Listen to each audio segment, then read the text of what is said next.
who is Mr. Rahul Delote. Thank you for accepting the invitation, Mr. Rahul Delote. Let me give a brief introduction of our speaker. He's a partner and intellectual property practice head at A&M Global. He holds a degree in BSL LLB from ILS College from ILS Law College and an LLM from Mumbai University. He is also awarded as an individual from ALB India's top TMT or FinTech Lawyers 2021, ALB is India's Super 50 Lawyers 2021, Emerging IP Player IPR Gorilla, and ALB's Top IP Lawyers 2021. So apart from this, he's also a member of Bombay Bar Association, Bar Council of Maharashtra and Goa, Thai Global, and iHub Gujarat. He's He is in the practice for intellectual properties for over 12 years of experience in contentious and non-contentious matters pertaining to IP and allied practice areas. Before merging his practices with A&M Global, Rahul had co-founded a fully service intellectual law firm named as Literati Juris, having offices at Mumbai, New Delhi, and Ahmedabad. Thank you, sir. Thank you for accepting our invitation. Over to you.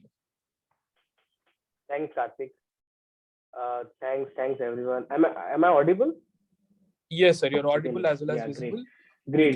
Thank you, Isard, for this opportunity and letting us touch upon such an important topic. So when it comes to importance of IP for global expansion, it's a very exciting phase, I would say, for startups. And there are new modes of exploitation that has coming up, including metaverse. There are a lot of exciting things that are happening. If you're aware of metaverse, it's rapidly growing. It's a reality. We never knew that this kind of exploitation will come into picture. Gone were the days when people thought that there cannot be any smartphones in each and every hand, and now is the day that everyone is having it, and we cannot sustain without it. So concerts are going on in metaverse. People are branding things. There is this one case which I was advising on, where some portion of the clip was to be converted into NFT, and he told me that why do we protect this, and what's the significance of such kind of protection in metaverse. And then suddenly we see that Nike is selling shoes, and big brands like Adidas, Nike, they all have registered their brands in metaverse, okay, with the description of goods as downloadable internet goods. So what I'm trying to say is, there are a lot of opportunities that are coming up, and if IP associated with such opportunities is not protected, there will be a lot of losses that any company will sustain. Other things that are going on is drone technology, AI, there are rockets, there are EVs. They all innovative companies, innovative technologies, where IP becomes a very integral part of protection. And if you don't protect this, if you will definitely suffer losses, and you will be involved in dispute resolution rather than focus on scaling up the brand, or making profits, or focus on business. So protection and maintenance of IP is therefore very important for any startup. Forget startup, for any company for that matter. Any innovative or innovation-based company, or even a manufacturing company, for them to sustain in the long run, they have to protect all the legal rights, and in that legal rights, IP becomes a very important right. So when we talk about global expansion by use of IP, one thing is for sure, that before going global, they have to be established domestically. the ideation stage, the stages of a startup, that is ideation, the seed funding, the VC funding, and the scaling up stage. They all need to be established. Uh, the IP needs to be protected domestically first at the ideation stage and at the seed stage. The agreements, the confidentiality, the legal documentation at every stage has to be properly done, and the legal hygiene in general has to be properly maintained. And you should have good advisors on board to guide you through this process. And then you think about going global, because if you don't protect your rights at these three crucial stages before going global, questions will be asked, and you will end up in in litigations in international countries, which is again a very costly affair. It's not like India. I'll just give you an example. So I want to make this session a very interactive session because there's a lot of things to cover, and it cannot be done in such a small amount of time, because when you talk about IP, it's a vast subject. The strategies, they're also very fact based strategies. But I will touch upon some important issues which we face as lawyers in our day to day professional life. Uh, so, uh, so yeah, I mean, one example that I was given is one of a client. He went to California, and before protecting their IP, he mentioned the product at the TED Talk, and he gave a detailed explanation about the product and the technology. There was a competitor sitting in the audience, and he realized that the technology is patented in US, uh, and what happened is the competitor obviously filed a case against him, though he was just traveling, he was not residing in US. But because he gave a speech on technology which was already patented in US, it amounted to infringement and wrongful association of a patent in US. They filed a case against him for damages and for infringement. uh, not an award, a decree was passed against him while he was not in US for injunction as well as tremendous amount of damages. Then when he came back to India with the decree, he showed it to us. We told him that you lost two things here. One is your opportunity to go to US with this technology and trying to uh, file a patent for it, studying the competitor's patent, obviously. Second, you've also lost your right to file that particular patent in India because that amounted to prior publication. Even if you have published it or you have given a talk about your technology, that amounted to prior publication. You lose your right to file a patent in India. So what happened here is years and years of research and years of developing that particular technology goes to waste if you're not properly advised and you don't protect your rights before publishing it. So, it's very important that at the ideation stage in startup, when you sit and develop an idea, it's very important that it is to be protected. In terms of patents, you need to protect it. If the product is not ready and it takes time, then you at least get a provisional, filing done or provisional specification filed so that you get at least 12 months to perfect your invention or perfect your product, and your invention is also secured.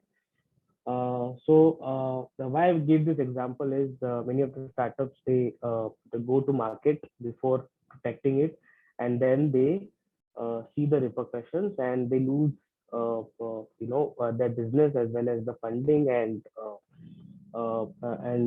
also the scaling up that will not happen in such cases. So so I will be covering the forms of IP, protection and enforcement, just briefly. I'll not, go into the technicalities of how to file an IP and how to what is the period and what is the prosecution behind it. But a general description about what is an IP, the protection and enforcement. In general, legal documentation, at each stage of a startup, since this presentation is catering to mostly startups, but this is also applicable for other companies. And in general, what are the IP strategies that can be adopted for global expansion? Uh, Legal documentation will also cover certain non-IP aspects, but I feel that it is important to holistically understand the process. So I'll just share my screen.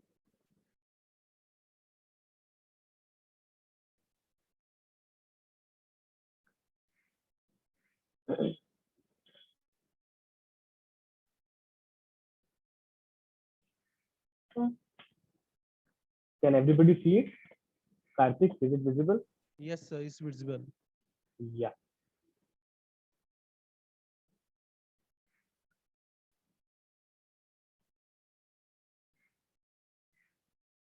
So before even going to the legal strategies and the legal documentation part, one thing which is more important than even IP and the legal part is the belief.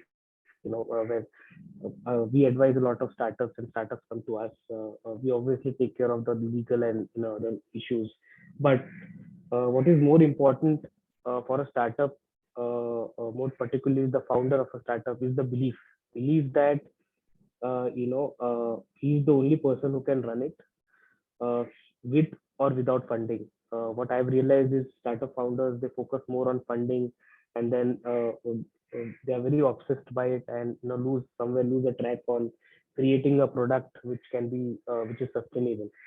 So think less on that aspect and focus more on the viability of the product, and obviously the belief that it can be done with and without funding, kind of bootstrapping, your startup. And there, I've seen most of the startups being successful with this thought process and belief.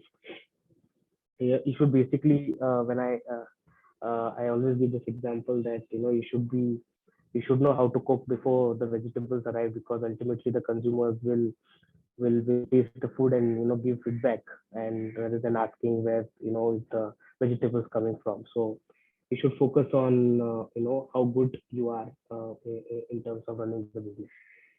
uh, these are the few important things which are also related to IP, which I want to discuss before going into the other portions. First is the idea. It's the most important thing.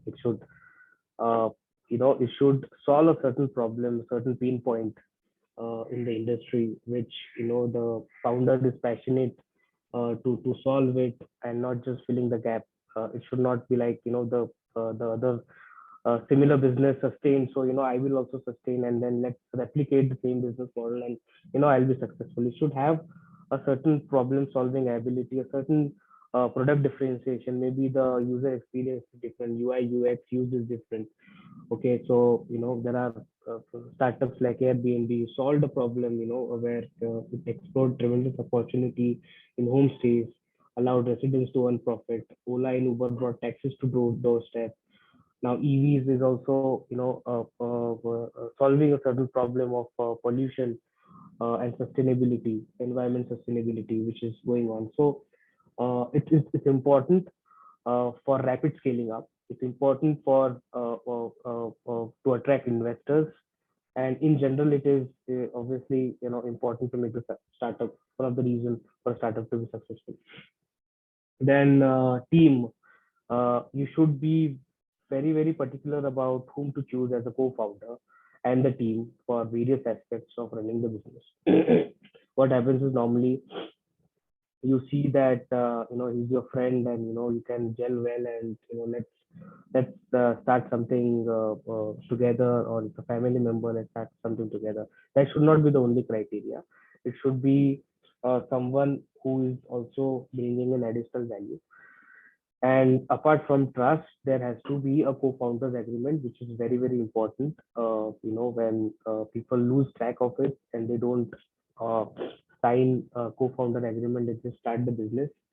You should have clear pointers between the co-founders that who will be responsible for what, how are the clauses planned, how is the IP planned, because startup should always own the IP. Co-founder should not own the IP. That has to be very, very clear.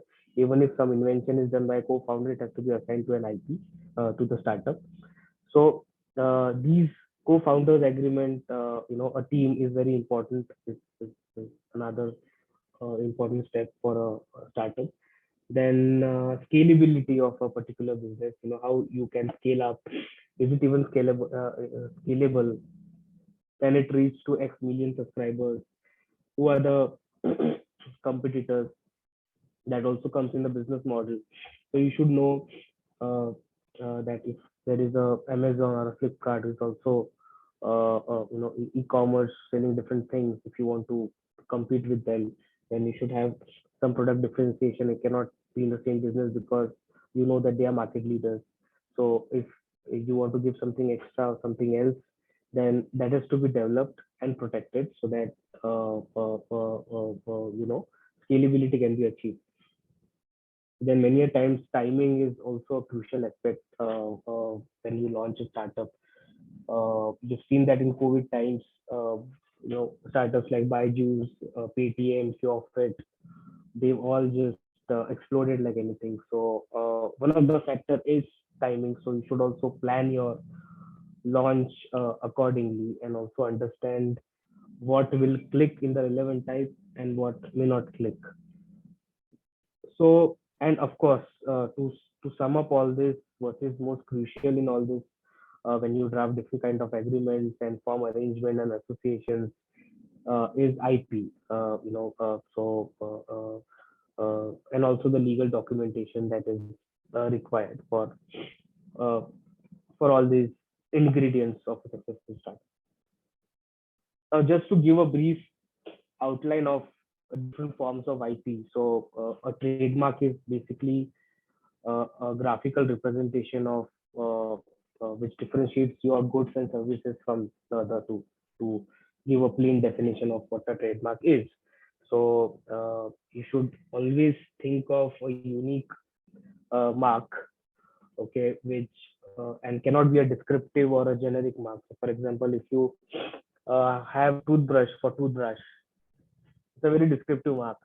Nobody's gonna give you protection for it, and you not even get a trademark for it. It has to be distinctive. Some examples are Myntra, Jabong. It does not mean anything. Okay, it is not a it does not explain anything. It's a different word, coined word altogether. So such marks are the strongest marks, I would say. They are accorded the strongest protection. Some marks are the words are there, so like Apple, but applied to different set of goods, like arbitrary marks. So Apple is applied to computers. Nobody can even think of applying Apple, okay, the word Apple to computers. So that is the distinctive portion. So you should adopt marks which are unique, distinctive. At the same time, also communicates your product and the brand image.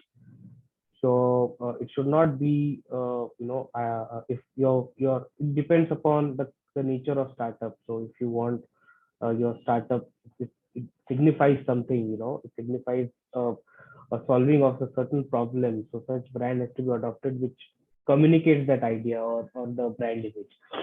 So it has to be checked by legal advisors for the availability of the mark before adopting such kind of brands. Okay, they will give you a search report saying that this is available or this is not available. Okay, based on that report, then you can launch such brand so that you will get minimum objections from the registry and you will get protection for a particular mark, because ultimately that will be your lifeline. You cannot just keep on changing your mark every year or 2 years. Okay, this is your life of a startup. Okay, so it will be for the lifetime. So devote time in devising your brand, invest time, search on it, conduct a thorough search through advisors. They will give you a report. Based on the report, you take a call. If there is any tweak to be made, then it is to be tweaked accordingly. Then patent is for the invention and technology. So for example, if uh, yeah, so if I have this mouse, okay, the technology, it's a Bluetooth mouse, and it does not have a wire. It is having certain software, compared with along with hardware, it becomes the technology, okay, or the invention. Just giving an example. So that is a patentable subject matter. That is a subject matter of a patent. Okay, trademark is, for example, this is a Logitech mouse. So Logitech is the brand. Okay, then comes the design. So again, this mouse has a certain design. It's very peculiar, it's very distinctive, it's very unique, and which appeals to the eye and can be solely judged by an eye. So only the aesthetic features or the shape of a particular product is a subject matter of a design. So design protection is for 15 years, patent protection is for 20 years, trademark is in perpetuity, but it has to be renewed every 10 years. Then again, copyright for literary, artistic, dramatic, uh, sound recording, film. All these creative elements are a subject matter of a copyright. They all have to be protected, and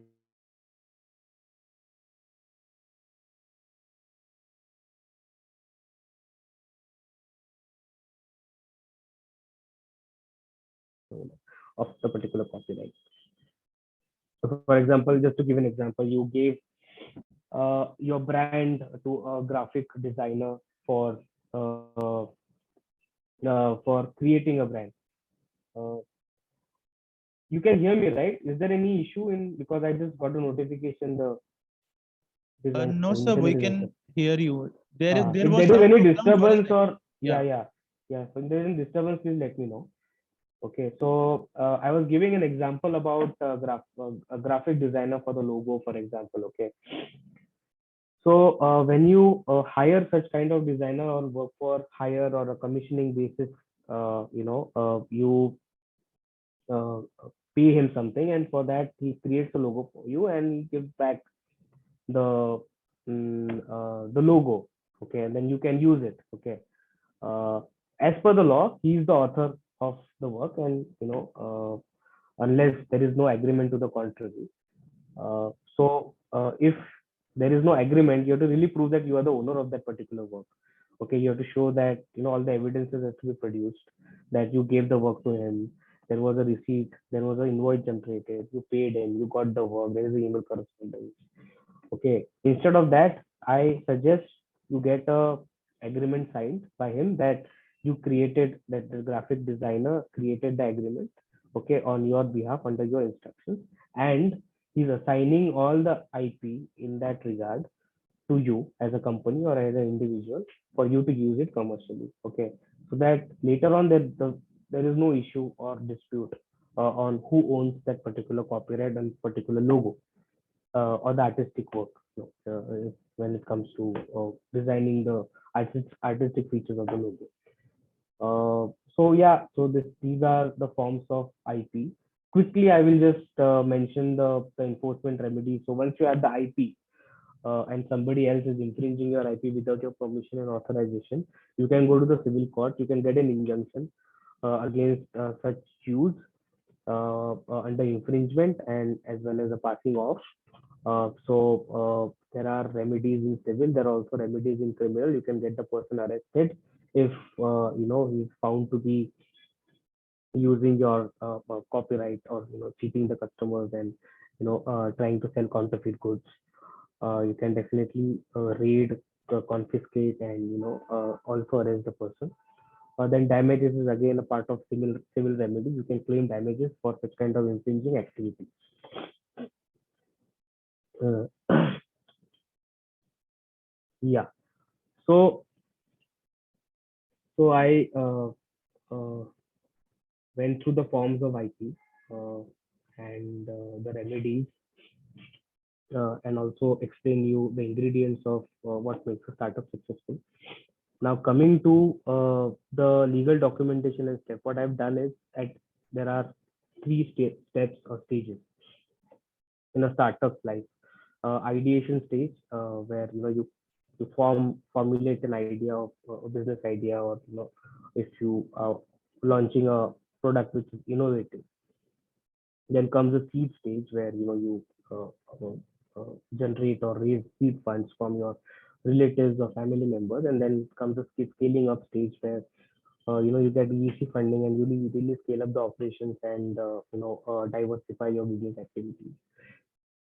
We call it as nail it, scale it, and seal it. That the three stages are summarized in these three aspects, I would say.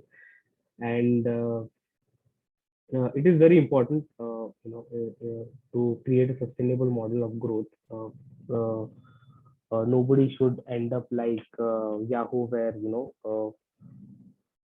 Yahoo ultimately got sold in what 4 billion, when it had an opportunity to buy Facebook in 1 billion or something. And also I think Facebook was there, and there was one more company, and it did not take that opportunity, and then ultimately it was sold out by 4 billion. So such situations should not happen. So it's very important to analyze such opportunity to keep your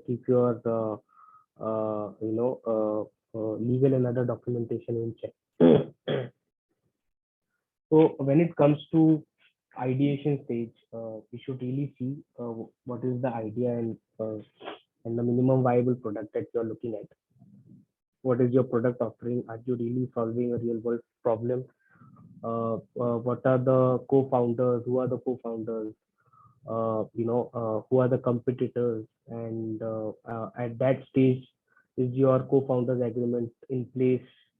If you are pitching to investors at the ideation stage, or you're raising funds, are you disclosing the the startup examples that I gave about the founder going to other country and giving a TED talk, and then ultimately losing the right on a particular IP.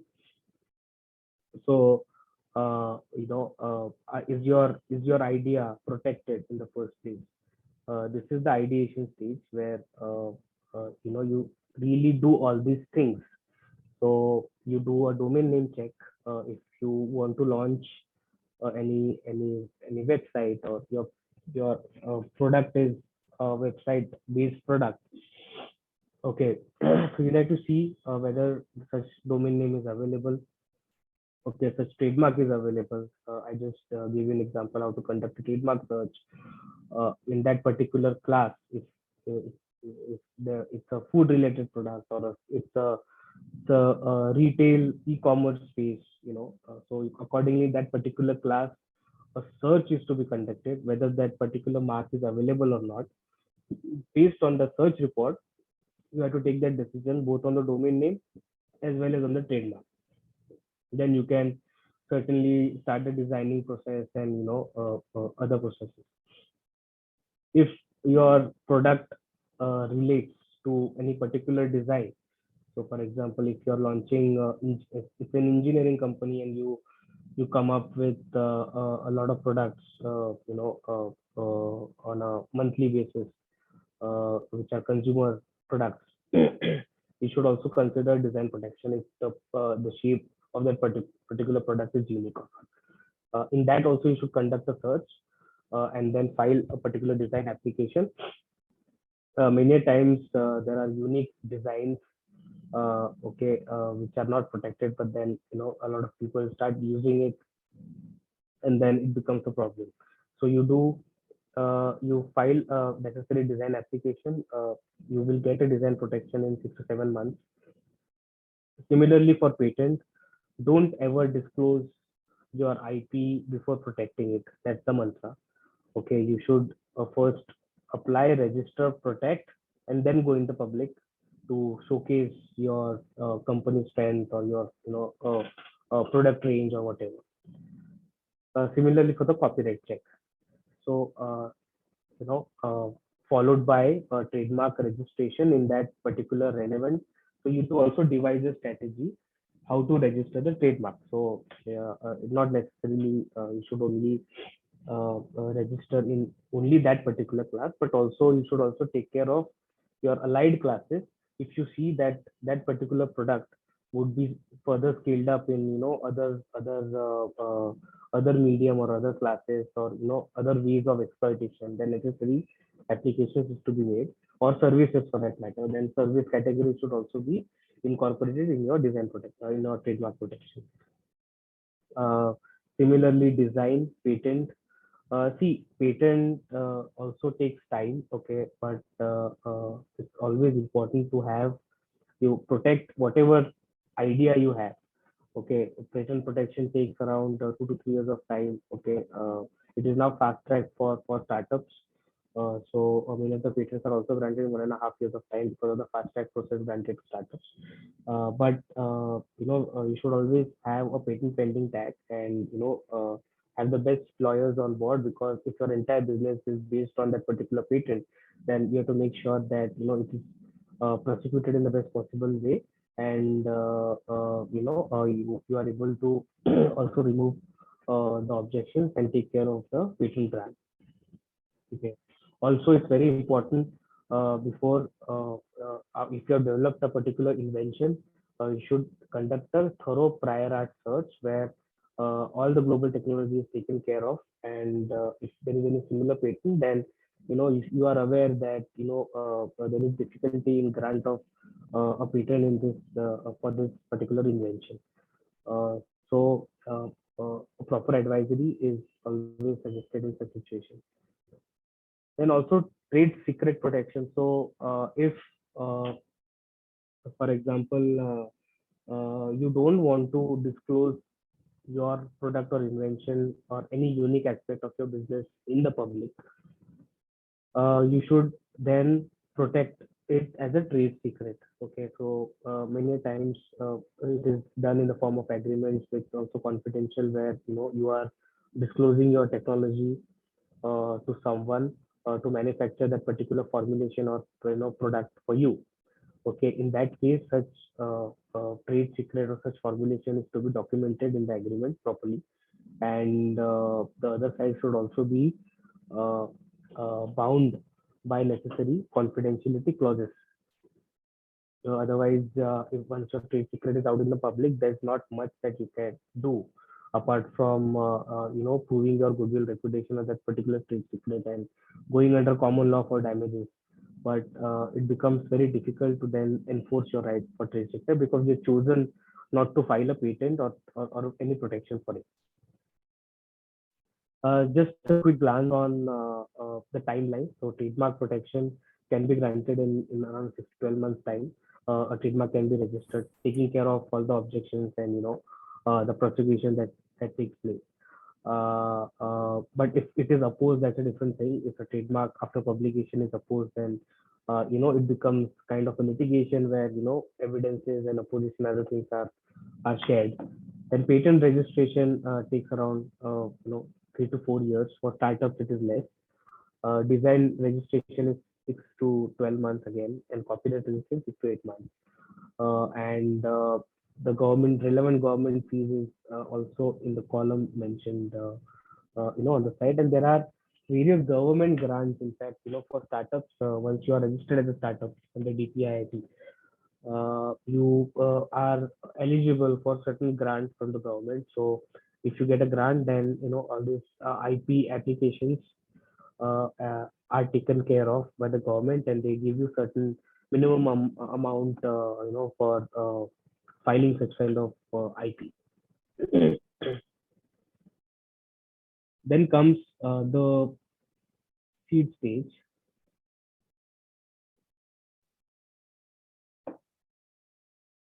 Yeah. So this is the stage where your product is complete, or at least you have an idea of how the business would be initiated, and this is the business model. So you start pitching the investors, your family members, or the first investment that is coming to start the business. In this situation, again, it's important to have the confidentiality clause where your idea is protected and somebody else should not file it. Because what happens is, again, if you don't protect the idea, okay, and you are getting some money from someone where you have to disclose it, and there is no NDA signed, okay, that person, if that person files for a patent or for a design or for any other IP, you lose your right because it is first to file in India. Okay, you lose your right for that particular invention. So be very careful in negotiating or discussing things when it's an innovation based company. Okay, when it's a manufacturing or be a company based on something which is already in public domain, then it's a different thing. Then we should have a proper agreement in place where where confidentiality and other things are taken care of.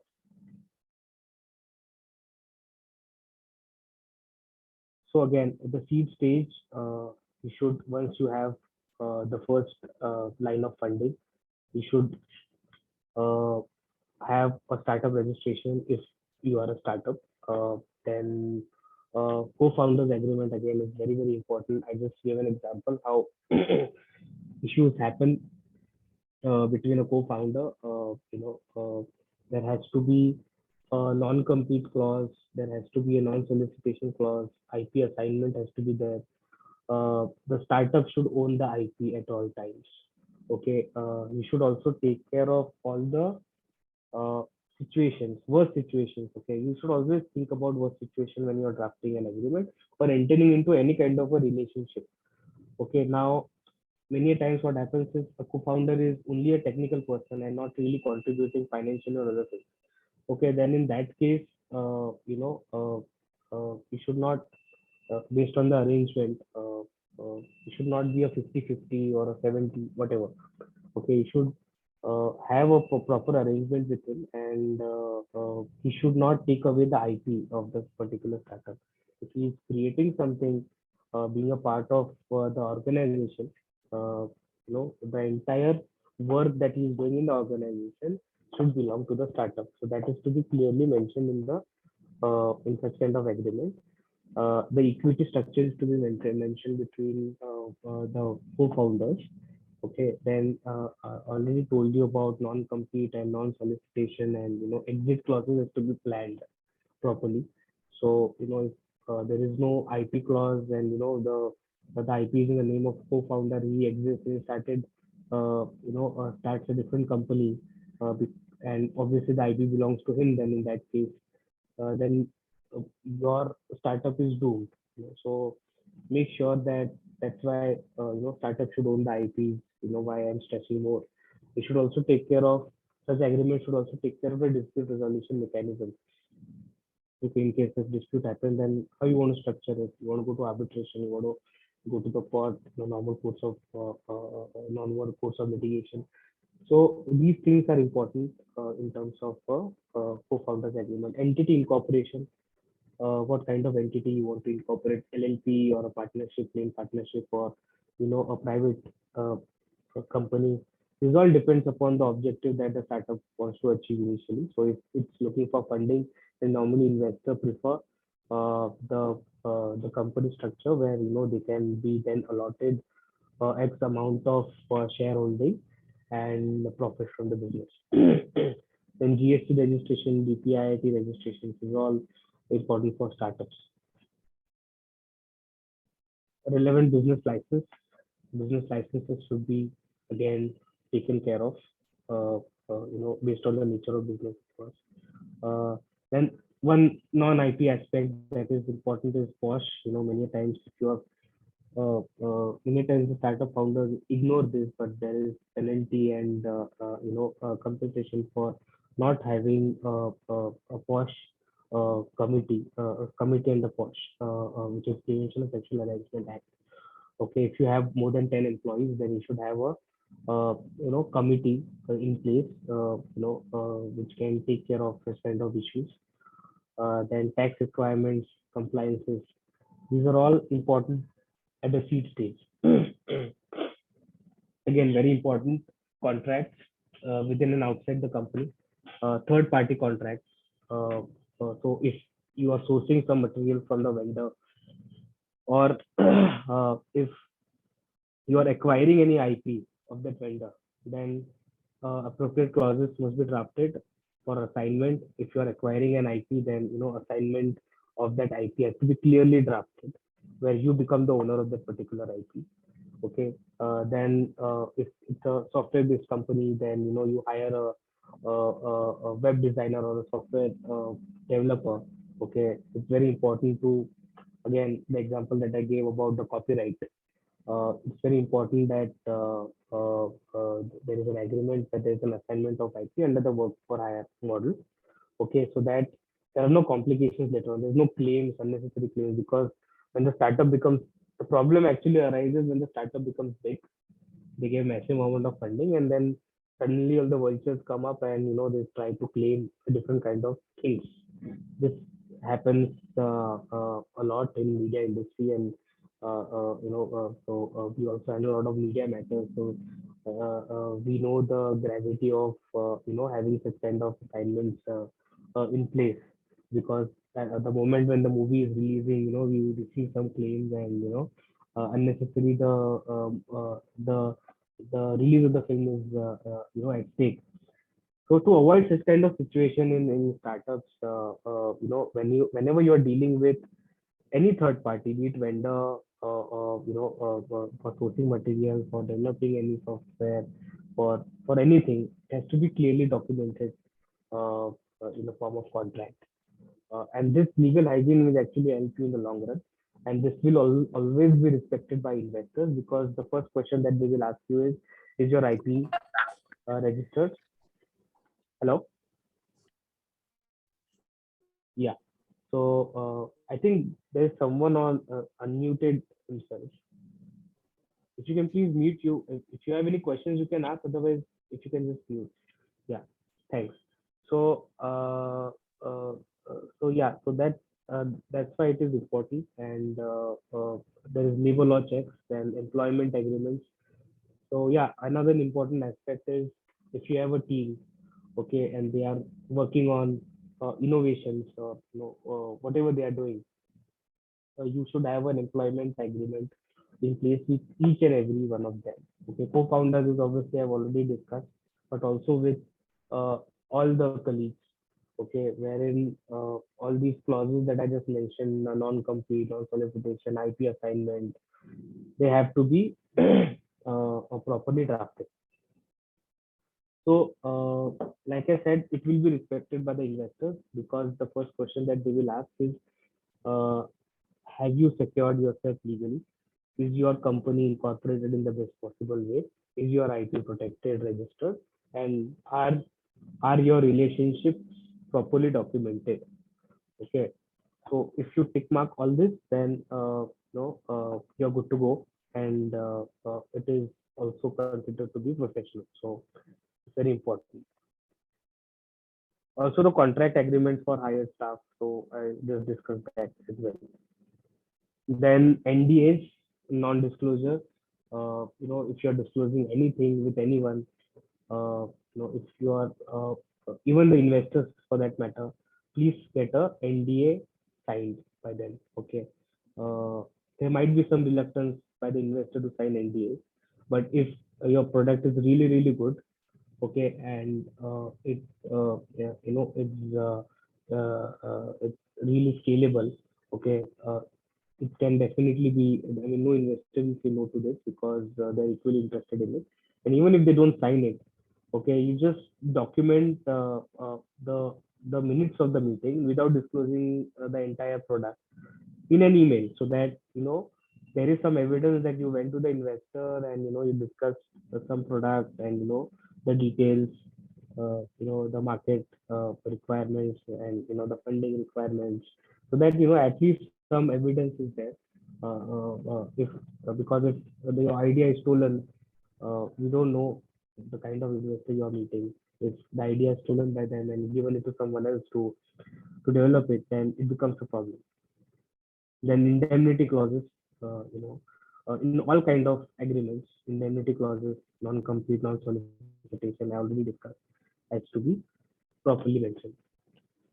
Then scaling up is when everything is done. You get the seed funding, your compliances are done, your IP is protected. Then you look into scaling up. So the prototype is also ready. So scaling up will again involve the following agreements, which I've already discussed again. Okay, shareholder agreement is again very important. When you scale up, you get VC funding or investor funding, then it has to be properly documented in the form of shareholding agreement, where particular you cannot just give 30%, 40% of equity. Okay, you should be careful and you should know the market trend. Okay, that even 1% or 2% of the equity is a lot. Okay, so don't just keep on distributing equity if people are giving you money. Yes, if it's a huge chunk, okay, and they are really valuing your product and they really want to take over your company, that's a different thing. But document it carefully. The voting rights, what is the culture that you want in the company, the controlling rights, okay, the tag along rights. All these are important in a shareholding agreement. So make sure that it is properly documented. Also, the reporting to the shareholders, how you want to report it to the shareholders. So this is important. Then once you have the IP with you, in order to commercialize your IP, you enter into IP licensing. So you want to reach into multiple cities and multiple countries. Then you give licenses to that particular company. For example, you want to export your product to Africa. You can and export the product to Africa. Then you need to have an agreement with the relevant distributor in that particular country, and you have to also make sure that your IP is registered in that country. So once your IP is registered in India, if basis your strategy, global IP strategy, okay, in which countries you want to go in phase-wise manner, you have to also conduct relevant searches and relevant applications to be made in that particular country. Many times what happens is once you, for example, you're exporting the product to someone in Africa, okay, you start selling it under any brand, take the brand of Bajaj for that matter. Okay, and somebody that the same distributor files a trademark application in that particular country for Bajaj. Okay, and he gets a registration, and then he stops importing from you and he starts manufacturing it there and marketing the product there, on his own without sourcing the product from you. So such situations should not arise. So before going into that particular country, protect your brand and also your IP, other forms of IP, be it design, be it patents, be it anything else, and then enter into agreements with such kind of distributors.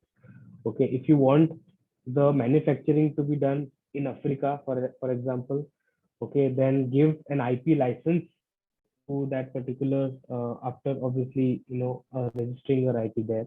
Give an IP license to that particular entity to manufacture it for a limited term and not perpetually. Okay, exclusive, non-exclusive is something that again you have to look into, and then give him the business. Okay, so each and every relationship, like I said, has to be documented, especially international countries where it becomes very expensive litigating and also reaching out. So the registrations that you have in such countries is a prima facie evidence of validity of your proprietorship. So it's important to validate that by filing necessary application. Then it's again it gives your company a boost in terms of valuation if you have a big IP portfolio. So even if you're not launching the product immediately, just document it, file IP, necessary IP, and build your IP portfolio. Many times a bigger IP portfolio obviously fetches, increases valuation of your company. And then even if you are not launching the product, you are not manufacturing or selling the product, you can anytime license that particular IP to someone else. You be the owner and you eat royalties out of it. So that's also a bad. I mean, there are so many patents that Microsoft and Apple have that they don't do it. They just earn out of licensing. Okay, they don't even manufacture it or market it, but they just simply license it to companies and they eat royalties. So bigger the portfolio, the better it is for the company. Then IP validation, due diligence. If you are acquiring any company, so one part of the product expansion is also uh, acquisition of a company in that particular country, if your culture needs, or it's something that you're looking at to scale up internationally. So you have to conduct a thorough due diligence of such company, including the IP due diligence, see if whether they are not in any problem or not. And again, your IP portfolio nationally and internationally should be properly maintained, reviewed. And last but not the least, one, protection is not enough. You have to also enforce it. So if you see any activity which infringes your IP, you should take action. Okay, so if you don't take action and it is rampant, then it obviously will lead to dilution of your mark. Okay, because then that people will keep on flooding your brand or mark similar, or product similar to your product, and ultimately your mark will get diluted, and questions will also be raised by consumers, or by, you cannot control the quality of such products also, so there can be some adverse effects on and health issues as repercussions of such activity. So in scaling up, these are the things that will be kept in mind. Again, I mean, one very interesting case that I want to share is GoPro case. Everybody knows about GoPro as a brand, as a camera brand. So you can see the shares of GoPro in the column on the left, the pictorial representation on the left. It went from $90 to $2 in 2001, 2020. Okay, the reason of this was that their IP was not protected. Okay, and it was owned by other companies like Nikon and Canon, and their technology was not owned by them. That's the reason why they actually fell drastically. Then you see that they adopted a better IP strategy later on in 2020.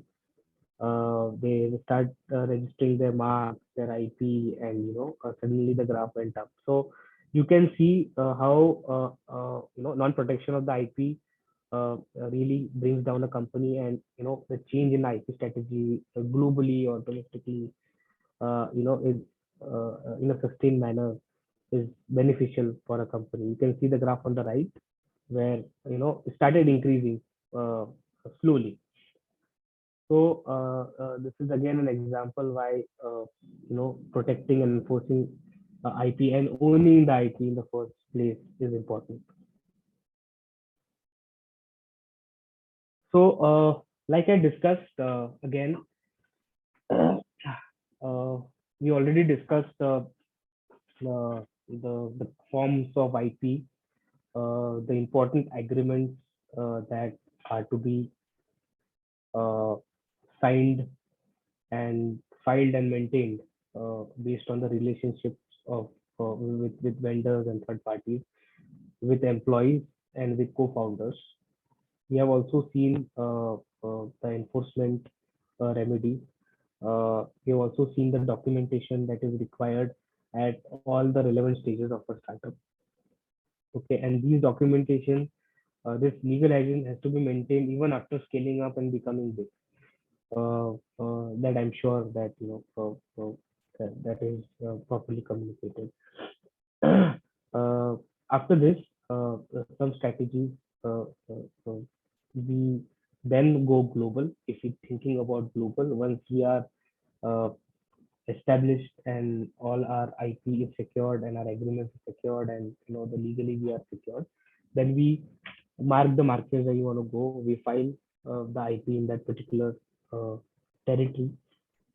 We also conduct a search. So we have to then engage the foreign attorney there to conduct the search because they have the access to the database. Okay, they will give you a report, and based on that report, then you file your relevant IP. But if the brand is already established, for example, if Bajaj has to file it in Africa and there's no application, they will easily get it because there is certain amount of goodwill that is percolated, and you have to then show by way of documentation your use, international use, and your use in that particular industry. Where you cannot change your brand, then you have to assess the objections or the risks that are involved. Okay, so then accordingly you file applications and then enter into relationship with the exporters, distributors. If you're acquiring a company or if you're entering into a merger or acquisition, then accordingly such IP is to be documented in agreements. So exporting is one where you enter into agreement with such kind of distributors. The first aspect. Second is licensing arrangement. Like I discussed, if you are manufacturing it internationally, then you license your brand to that particular entity with all the safeguards necessary, so that he can use your IP, and he also acknowledges ownership of your brand or your IP, and then he manufactures and sell in that particular country. Then partnerships, strategic alliances, M&A have already discussed, and incorporation. So this sums up the presentation, and I've already discussed a few common mistakes that are made by startup founders or startups initially, which needs to be avoided. Okay, so prepare for the worst. Like I said, there should not be any confusion about amongst co-founders. Okay, all the equity relationships and the exit clauses are to be properly drafted. Okay, example of Facebook, everybody must be aware. How the uh, how Facebook, the idea was of someone else, and Winklevoss brothers. Yeah, so they had the idea and they did not protect the idea, and then it was allegedly taken by Zuckerberg, and he developed it and then he scaled it further, and they lost the right of owning such kind of platform. So it's very important to document everything in co-founders agreement and obligations and rules clear. The corporate structuring, legal compliances, not to give too much equity to investors just because they're investing X amount. You have to be careful about it, think about it, discuss, and don't be impulsive in giving equity. Because if your company becomes big, okay, they will have, valuation increases and you see that your company will be valued at a certain cost. Okay, then if you give like 30-40%, then you lost the rate of earning profit, and motivation also is lost from this. Then IP check, protection, enforcement.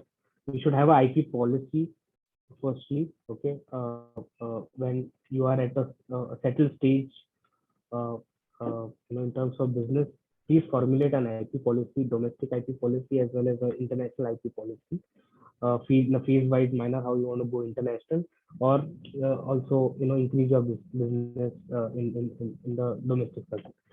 Have a clear policy in place and get it circulated among the co-founders and whoever is working in your R&D or the respective innovative department. Okay, they should know that if they are working on something, there has to be a process laid down.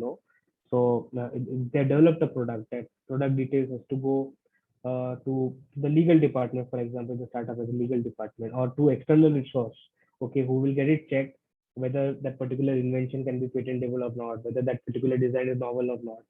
Then after that, they give you a report. Based on that, you file the necessary application. And also, what are the relevant agreements that you want to circulate internally, which has clear-cut IP clauses. Then NDA confidentiality already discussed before disclosing. You please get the NDA signed, or if nobody is signing NDA, at least record some substantial portion of it on email.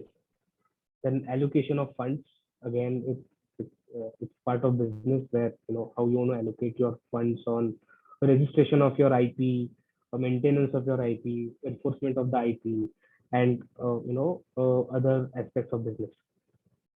Then adaptability and competitive advantage, again, how your product is different and product differentiation fits in here. So yeah, thank you everyone. I mean, this I could only briefly explain you the important aspects of a startup life in terms of legal documentation and IP. I'm open to questions.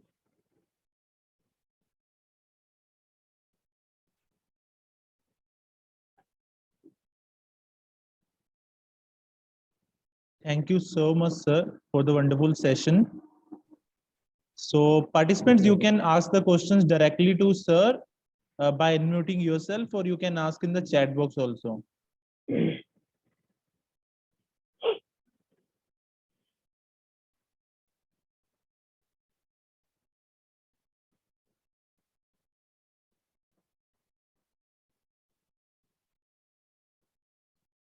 I hope I was clear in terms of explaining the basic concepts.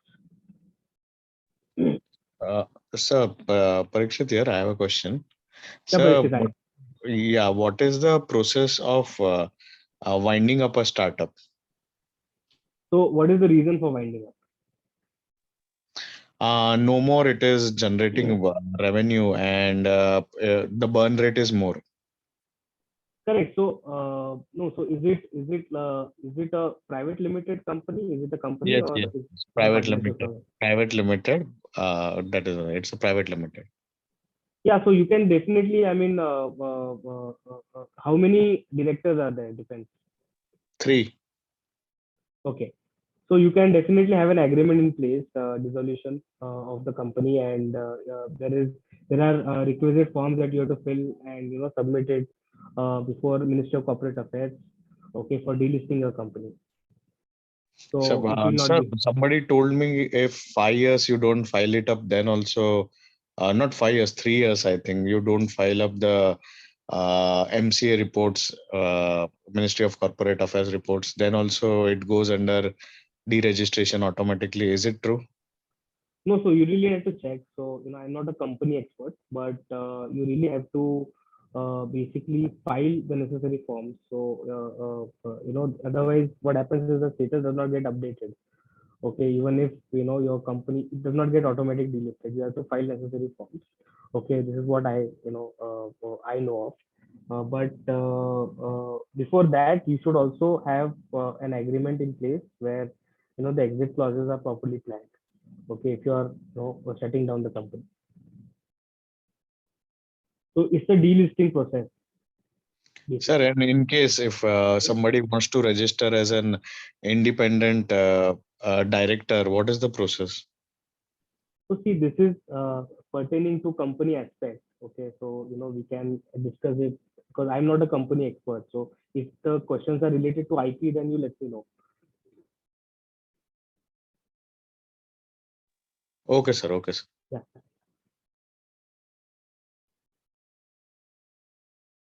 Yes, there is a question that I'm looking at. What kind of protection rights or statutes are available for a photograph of owner used in product packaging? Also, I would like to request some judgments related to issue. Varsha, right? Yes, sir, it's Varsha. So, of owners used in product packaging, in the sense, so if somebody is using, for example, your photo on their product and selling it. No, right? sir. Ah. No. My question is, if we use our own photograph, the owners or proprietors photograph on our Correct. own product, Yes. so do we have any rights, law, or any statute to protect ourselves from the infringement of the trademark So if certainly, someone you see, files first, case against yeah, us? yeah. Firstly, see, if there is a product packaging where there's a product, I mean, the photograph of any individual, okay, be it the owner or anyone else, okay, you need to file a trademark application for that particular label. Okay, that particular label can be protected as a trademark because you'll be using it on goods. Okay. Secondly, you also get a protection for the artistic work that you have created for that label, including that photo. So if there is, whatever color combination and features that are used on the label, and in that, circular portion of photo is used, the entire label, okay, is a subject matter of also a copyright protection because it's an artistic work involved. It will fall under that category. And you should register that particular label, okay, with the mark, your photo, or there must be some mark, right? With the photo there has to be some mark, so Yeah, that right. together can be a subject matter of a trademark. It has to be search has to be conducted, and then trademark has to be filed in that relevant class. So if it is related to food, or any other category section, class 29, you can file it. Just to give an example. Yes. Sir, can you suggest some judgments passed by court? There are, I mean, it's a very fundamental aspect. Don't need judgment. It's an act. The act only protects, such kind of. So a trademark, a definition of a mark is, a label, a name, okay, then an image. All these are a subject matter of a voice, even a sound. I mean, the what do you say? The theme, the Airtel sound, is also registered as a mark. So anything which distinguishes your goods and services from the other is laid down in the definition of a mark in the statute under the Trademarks Act 1999. Okay, sir. Okay. Thank you. Yeah, and all the judgments validate this position. I mean, almost all, which is the foundation of a mark. So actually, if someone has filed a suit against us for the temporary injunctions of our product, okay, stating that we have infringed their trademark rights. Mm-hmm. So we want a protection for our product, that their points were invalid. So see, Varsha, this is all factual. Okay. So we like to see the labels, the rival marks. If the plaintiff's mark is prior to you, okay, whether it is registered is not registered does not matter. But if it is prior used, okay, and it is similar, and he is able to show dishonesty, okay, then he is entitled for whatever. I mean, as per the facts of the case, and there are a lot of things that goes into litigation. Okay, then he becomes entitled to an injunction against the subsequent mark. Okay, because see, the difference between a registration and a non-registration of a mark is that registration gives you prima facie evidence of validity. You don't have to prove to the court that you are the owner or the proprietor. It's already there. There's a certificate. But if you don't, it's an unregistered mark. You have to then show by way of abundant documentary evidence that your mark is used from so and so date. Okay, invoices has to be generated. Okay, goodwill and reputation has to be proved. Okay, then advertisement has to be shown that you are prior to him. If you are prior to the plaintiff, okay, then he cannot get an injunction against you. But if you are subsequent, okay, whether he is registered or not does not matter. But if you are subsequent, then it becomes a problem. And if it is similar, again, it has to be judged as per the facts of the case. I hope I am clear. Yeah. That answers your question. Yeah. Yes, absolutely. Thank you so much, sir. So if anybody has question, instead of me reading it because there are a lot of messages, please unmute yourself and you can ask me. Hi, sir. Can you hear me, sir? Yeah, hi. Sir, may Zubin, hi. yes, sir. Sir, I am planning to build my own startup, and now I am in the ideation stage. and Mhm. started customer service to get more ideas on to get what they want. Uh, but I haven't started the registration. Uh, I want to know where can I register my startup and how can I avail the government grant? Yeah, so basically, so you should go on the DPIIT website. Okay, so they are the authority who gives the startup registration. Okay, before that, you need to also register if it's an entity. Is it a private limited company? Yes, So you need to first register yourself as a company. Okay, and after that, then you can there is a detailed process in the DPIIT website where you can register your startup. And once you have startup registration, then you can also apply for the relevant grant.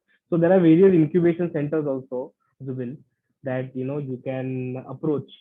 So they will mentor you. For example, I am associated with this incubation center called iHub.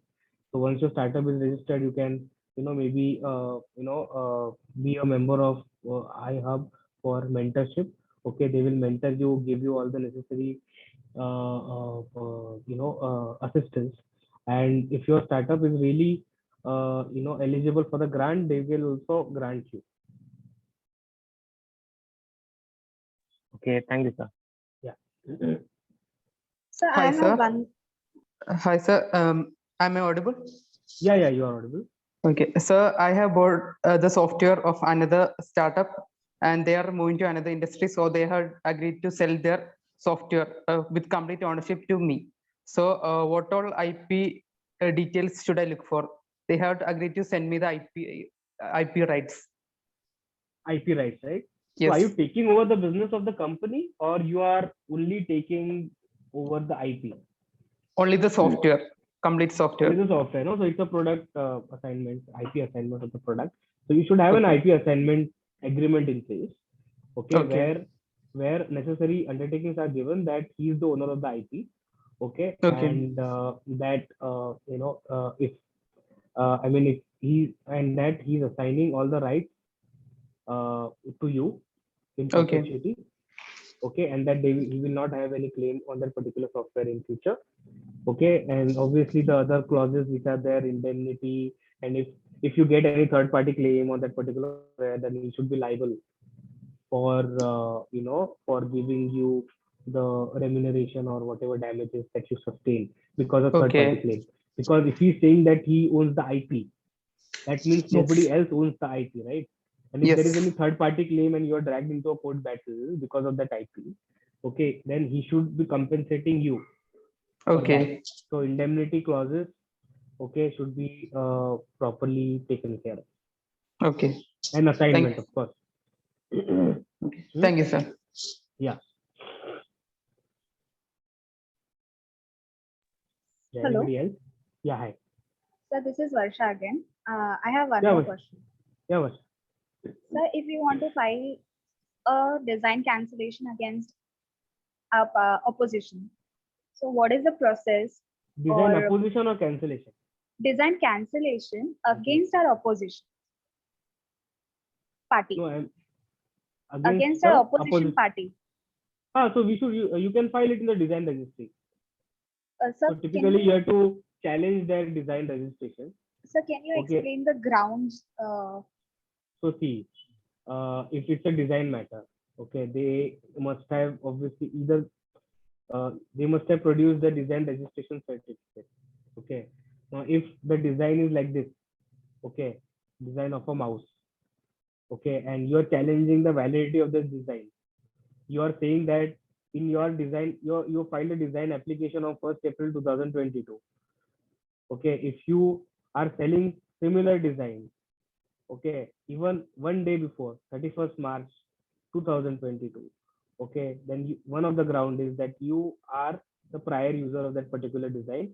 Your design means the opponent's design is not novel and original, okay.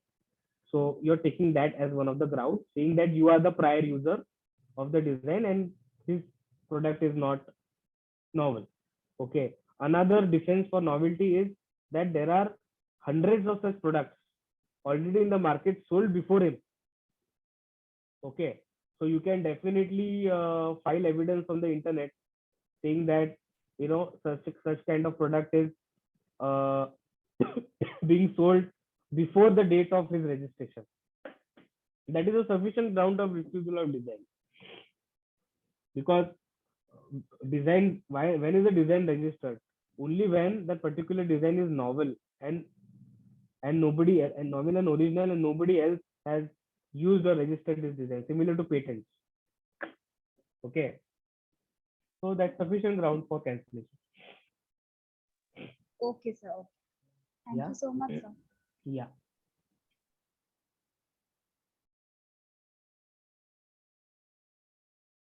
Yes.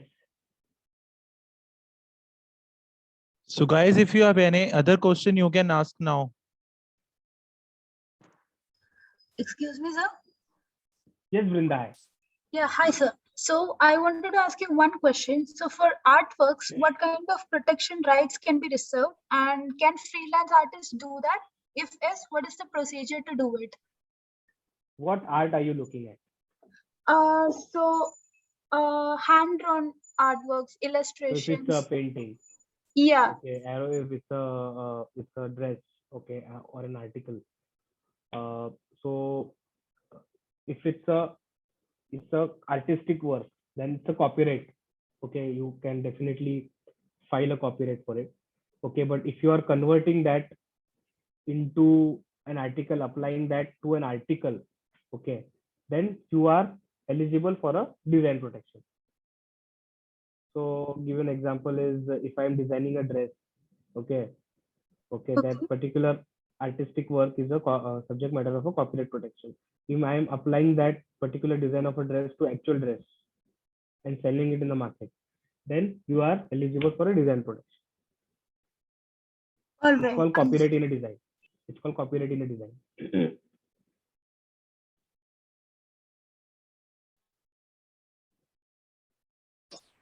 Sir, hope I that have answers your question. Yeah. sir, I have one question Yes, regarding copy. Sir, Yeah. what is the duration of author's copyright?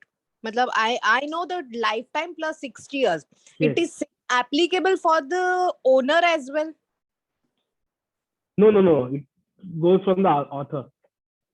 So if basically Rabindranath Tagore, okay, has written a poem, okay, or whatever notes, okay, he will have the right, okay, after that 60 years, okay, including his heirs. Okay, so the timeline starts from the death of the author, not the owner. Yeah. Okay. When But the work was created, what after the 60 years? it goes in public domain. It will go on a public. And what if the owner or applicant has applied from the starting by giving some amount of consideration to the author? Then how many years? So even if it's a consideration, okay, the law says that the timeline starts from the authorship. Okay. So if it's the photograph, then the author the author of the particular photograph. Okay, so even if you're given it, okay, so you are basically giving him money to have an assignment and exploiting it, right? Okay, Yes. so but the timeline starts from the authorship. Okay, but the same will be to the owner as well, right? So I'll give you an example. Mickey Mouse, Yes. okay, was created by the author, okay, in I don't know 19 early 20th century. Okay, one of the caricature of Mickey Mouse is now in public domain. One of the caricatures. Okay. Okay. You'll find this news online. It's just one. Okay, but then there are multiple, right? There are multiple images and multiple this thing. So nobody else can use that other images because that's completely constantly upgraded, and there are different some substantial change in the work entitles you for a different copyright. So constant tweaking of that particular image, a new copyright is created. That's how you extend the right. Okay. So we can extend the right by transferring the, like for the assignment, right? Depends how are you, creating it. It should not be like a substantial work, because if there is a right, if the author is still the first owner or author is still the owner, okay, and the timeline of the copyright is still there, they can definitely sue you if you are infringing in certain way. But sir, if the author has given the right like Yeah, exclusively, if you are the owner, then you can definitely come up with different variants and substantial differences to that particular work, and you start selling it. And you become the author and owner, unless you don't sell it to someone else. yeah, yeah. Okay, thank you, sir. Yeah. Yeah.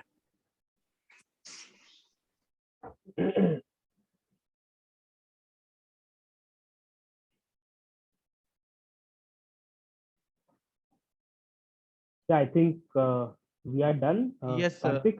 Yeah. Yes, sir. Thank you so much, sir, for the wonderful session. Thank Guys, you if for you have giving me any other opportunity. question, you can ask. You can ask after. You can email to us or Yes. to official@iscrdindia.com, or you can directly email to Rahul sir. Okay. Sure.